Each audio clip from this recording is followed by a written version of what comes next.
Hello bachcho, let's read the question. Question say that find the area of the smaller region bounded by the ellipse x square upon a square plus y square upon b square and this is equal to 1 and the line x by a plus y by b and this is equal to 1. Discuss करते हैं तो यहाँ पे इस question को करने के लिए सबसे पहले की कॉन्सेप्ट क्या हो जाएगा. की कॉन्सेप्ट क्वेश्चन का यहाँ पे की कॉन्सेप्ट हो जाएगा area of ellipse. Area of ellipse. Area of ellipse क्या होता है. एरिया ऑफ इलिप्स होता है पाई ए बी. अब ए और बी क्या है अभी हम लोग डिस्कस करते हैं. ठीक है, तो सबसे पहले जो इक्वेशन दिया हुआ है ये X square upon A square plus Y square upon B square में क्या है ये इलिप्स का इक्वेशन है. तो सबसे पहले हम लोग फिगर ड्रॉ करते हैं. तो फिगर ड्रॉ करेंगे तो अगर ये मान लेते हैं कि ये कोऑर्डिनेट एक्सिस हो गया एक्स एक्सिस और ये हो गया वाई एक्सिस. ओके, तो यहाँ पे एक इलिप्स को ड्रॉ करते हैं. ये कंसिडर कर रहे हैं कि ये हो गया एक एलिप्स और अगर ये एलिप्स है ठीक है.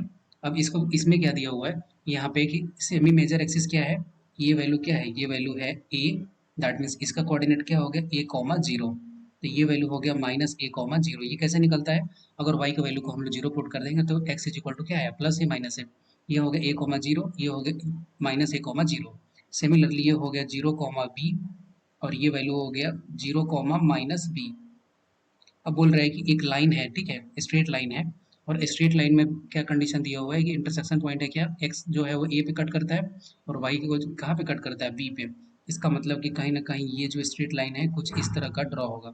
ओके, ये स्ट्रेट लाइन है तो हमसे एरिया किसका पूछ रहा है स्मॉलर रीजन. इसका मतलब हमसे ये एरिया पूछ रहा है. तो इस एरिया को निकालने का सबसे अच्छा तरीका क्या है कि हमें पता है कि एरिया ऑफ इलिप्स क्या है. Area of ellipse. Area of ellipse को क्या लिख सकते हैं पाई ए बी.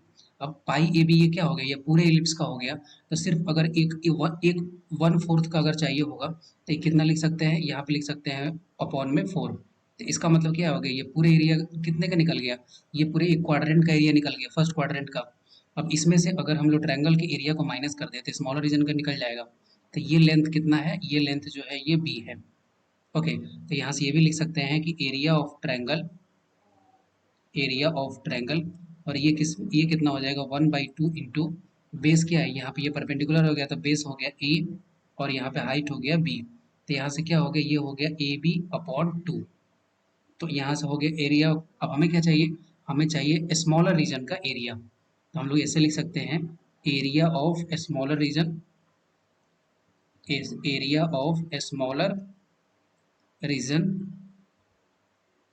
और इसको क्या लिख सकते हैं ये लिख सकते हैं ये पूरा एरिया कितना है ये है पाई ए बी अपॉन फोर. उसमें से अगर माइनस कर दें ए बी अपॉन टू को माइनस कर देते हैं तो यहाँ से क्या लिख सकते हैं ए बी बाई टू यहाँ पे कॉमन हो गया. तो यहाँ से क्या लिख सकते हैं pi by two minus one square unit. ये हो गया क्या ये हो गया स्मॉलर रीजन का area. I hope you will be under sturdy 12. Best of luck. Thank you.